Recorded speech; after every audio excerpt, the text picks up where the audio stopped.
Dua negara, dua sistem pendidikan, dua hasil yang sangat berbeda.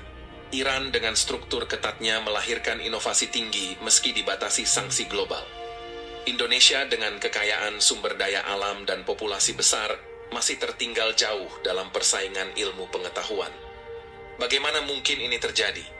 Ikuti analisis mendalam tentang perbandingan akses, seleksi, prioritas ilmu, hingga hasil nyata dari sistem pendidikan Iran dan Indonesia.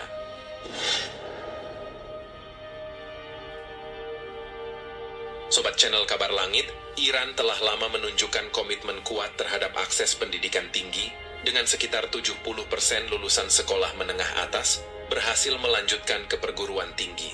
Angka ini mencerminkan efektivitas sistem pendidikan yang tidak hanya memberikan kesempatan luas, tetapi juga memastikan ketersediaan infrastruktur dan sumber daya secara merata di seluruh wilayah negara.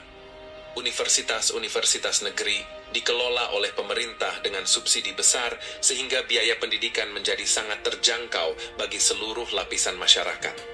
Kebijakan ini menghilangkan hambatan ekonomi yang seringkali menjadi penghalang utama dalam pemerataan pendidikan.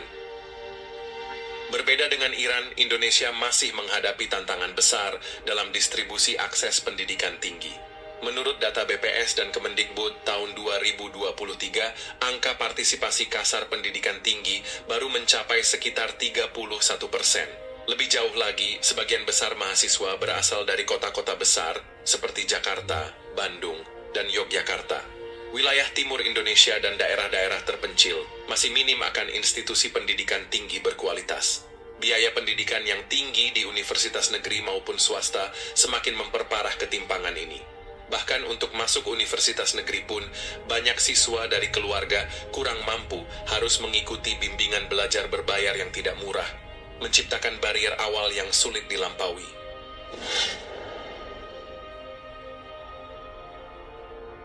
Di Iran, seleksi masuk perguruan tinggi dilakukan melalui ujian nasional tunggal bernama konkur, yang merupakan proses yang sangat ketat dan kompetitif. Ujian ini menjadi penentu utama siapa saja yang dapat memasuki universitas bergengsi, dan hasilnya benar-benar didasarkan pada kemampuan akademik peserta. Pendekatan ini memastikan bahwa mutu pendidikan tinggi tetap terjaga, serta menciptakan budaya prestasi sejak usia dini. Anak-anak di Iran tumbuh dalam lingkungan yang menekankan pentingnya studi dan persiapan matang untuk menghadapi ujian nasional tersebut.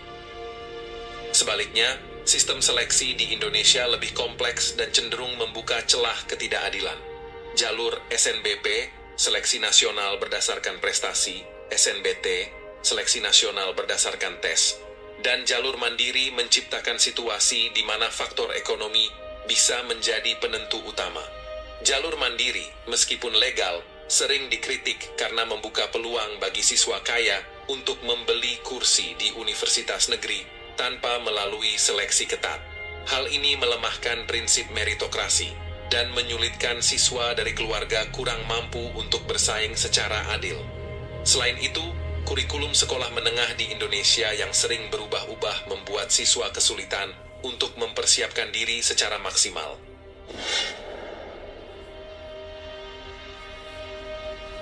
Iran memiliki fokus strategis pada bidang STEM, sains, teknologi, teknik, dan matematika, sebagai bagian dari visi pembangunan ilmu pengetahuan nasional. Sekitar 40% mahasiswa Iran memilih jurusan teknik, fisika, kimia, dan teknologi informasi. Negara ini aktif mendorong penelitian dan inovasi di bidang tersebut, bahkan di tengah tekanan internasional seperti sanksi ekonomi. Hasilnya, Iran mampu mengembangkan teknologi tinggi seperti satelit, drone militer, dan program nuklir sipil. Keberhasilan ini tidak lepas dari kebijakan pemerintah yang memberikan insentif besar kepada mahasiswa dan peneliti di bidang sains. Indonesia, di sisi lain, masih tertinggal dalam hal prioritas pada STEM. Data Kemendikbud 2023 menunjukkan bahwa hanya sekitar 15-18% mahasiswa Indonesia yang memilih jurusan sains dan teknologi. Sebaliknya, jurusan ekonomi, hukum, dan administrasi bisnis menjadi pilihan favorit.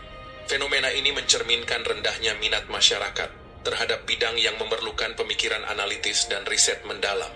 Kurangnya dukungan infrastruktur dan fasilitas praktikum juga menjadi penghambat bagi calon mahasiswa yang ingin mengejar karier di bidang teknologi. Tanpa prioritas kuat pada STEM, Indonesia akan terus bergantung pada teknologi asing, baik di sektor industri maupun pertahanan.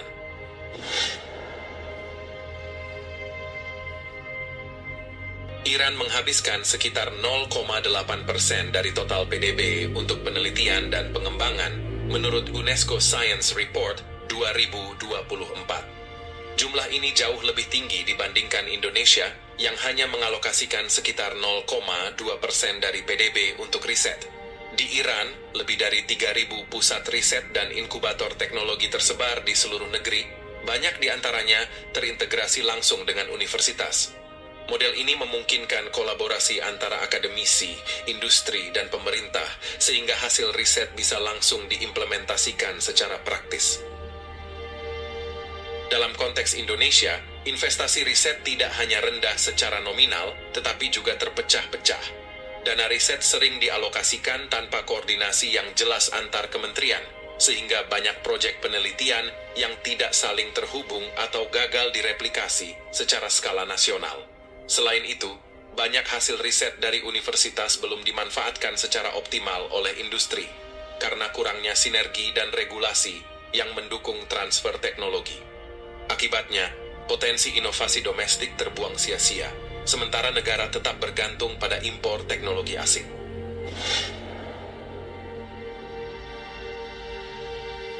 Iran memiliki cetak biru pendidikan sains jangka panjang yang disebut Comprehensive Scientific Map, yang bertujuan menjadikan Iran sebagai pusat ilmu pengetahuan dunia Islam. Visi ini tidak hanya mencakup pendidikan formal, tetapi juga pengembangan kapasitas riset, kolaborasi internasional, dan integrasi teknologi dalam berbagai sektor strategis. Setiap perubahan kebijakan selalu diarahkan untuk memperkuat visi tersebut, sehingga arah pengembangan pendidikan tetap konsisten meskipun terjadi pergantian kepemimpinan politik. Indonesia, sayangnya, belum memiliki cetak biru yang sama. Rencana strategis pendidikan seringkali berubah setiap pergantian menteri, tanpa ada kesinambungan antar periode. Hal ini membuat sistem pendidikan menjadi labil dan tidak memiliki arah yang jelas. Selain itu, hubungan antara pendidikan tinggi, industri, dan sektor pertahanan masih sangat lemah.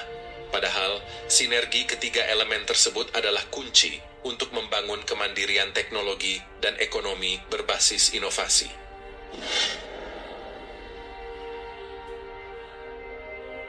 Iran memiliki jaringan diaspora ilmuwan yang kuat.